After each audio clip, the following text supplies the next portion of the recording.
Hello friends, in this video we are going to learn about power factor, power triangle and disadvantages of power factor. We will also try to understand active power, reactive power and apparent power more easily. Before we get started, you will need to have some basic knowledge on circuit theory, basics of AC circuits, inductive and capacitive reactance, phasor diagrams, etc.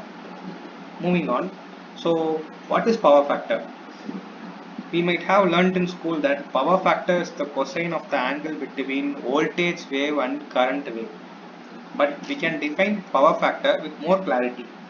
Power factor is the ratio of apparent power to active power to apparent power. Till now, we are talking about displacement power factor. There is another power factor called distortion power factor, which is produced by harmonic components and non-linear components. In this video, we are going to discuss only about displacement power factor. Tube light chokes is a good example for non-linear component. Power factor has no unit, its value lies between -1 to 1.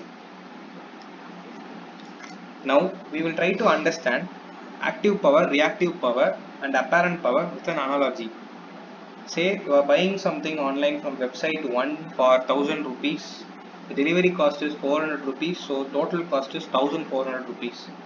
So almost 30% of your money is not utilized properly as it is spent on the delivery charge. But while purchasing online, paying for delivery becomes inevitable. At this time, value for money also comes into play. If you see the table, website 3 has very low delivery charge. Even though delivery charge is inevitable, it could be as low as possible. This delivery charge is analogous to the reactive power. People always tend to buy from this website 3. Value of their money is higher. Value of money can be calculated as money spent usefully by total money spent. Power factor is analogous to value for money. Cost of the purchase is analogous to active power. Delivery cost is analogous to reactive power. Total cost is analogous to apparent power. If power factor is 1, 100% of power is utilized usefully, but this is an ideal case.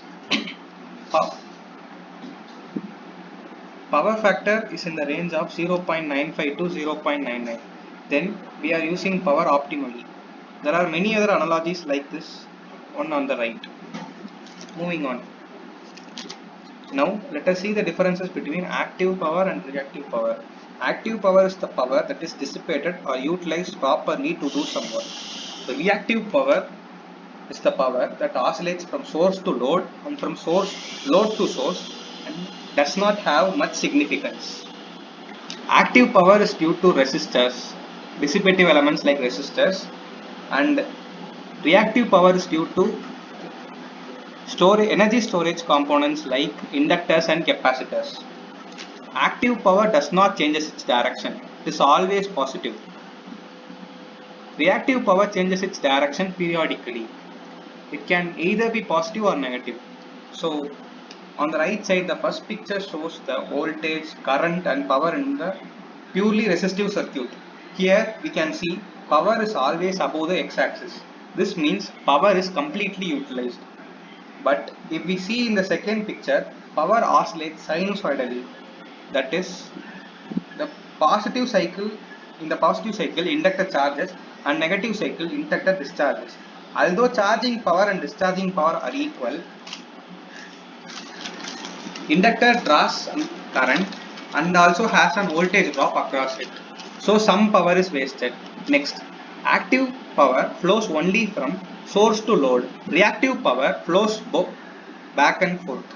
Unit of active power is watts. Reactive power is VAR, voltage ampere reactive. Interestingly, unit of active power is voltage ampere. Moving on to the next slide, power triangle. Here we can see the power triangle. This is the impedance triangle. So power triangle depicts the relationship between apparent power, active power and reactive power. P, Q, S are the active power, reactive power and apparent power. Reactive power is the power taken by reactive elements. So I square X, where X is the total impedance of the reactance of the circuit. Active power is the total power drawn by the resistive elements. So I square R. Apparent power is the total power. So I square I RMS into V RMS or I square Z, where Z is the total impedance. It can also be calculated indirectly from P and Q by the formula S is equal to square root of P square plus Q square. If we just remove all the I square terms from P, Q and S, we will get R, X and Z. So if we remove all the I square terms, then we will get impedance triangle from the power triangle. For inductive circuits, angle phi will be positive, that is 0 to 90 degree. For capacitive circuits, the angle phi will be negative, somewhere between 0 to minus 90 degree. For capacitive circuits, power triangle and impedance triangle will be inverted. And note that for purely resistive circuits, power factor is unity. If power factor is negative, it is called leading power factor. So capacitive circuits will have leading power factor. Now let us try to solve the problem. So we have an AC circuit. Total current I is equal to V by Z. On solving, we will get 5.72 amperes. Active power. From the previous slide, active power I square R, reactive power I square X are calculated. Note that reactive power has the unit VAR. Apparent power. Apparent power can be calculated directly by using this formula Vrms into Irms, or by using this formula S is equal to root of P square plus Q square. Both will give us approximately the same answer.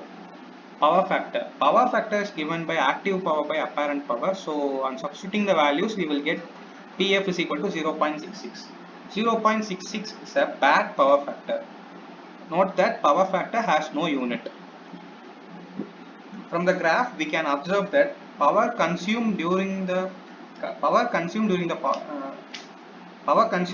by the circuit is higher than the power supplied by the circuit. I have attached this PPT in the description. Download it if you need. Disadvantages of low power factor. We know that P is equal to VI cos theta. If we rearrange the terms, we will come to know the current I is inversely proportional to power factor, that is cos theta. So if power factor is very low, line current will be very high. Low power factor also leads to large kVA rating. Equipments like transformers, alternators, etc. which operate on AC supply will have kVA rating. If power factor is very low, current in the equipments will exceed maximum current the equipment can handle. So efficiency of the device will be reduced drastically. I square R power losses will be very high. So more power will be wasted in transmission lines. Poor power factor means poor voltage regulation. I have also tabulated the current when power factor has different values. We can see that the current is increased up to 40% when the power factor is 0.7. In industrial areas, if the power factor of the industry building is less than 0.92, the industry will have to pay fine for their electricity supplier, as low power factor increases the current and may cause overloading of cables. Okay friends, that's all for now. If you have any queries or any suggestions, feel free to post a comment.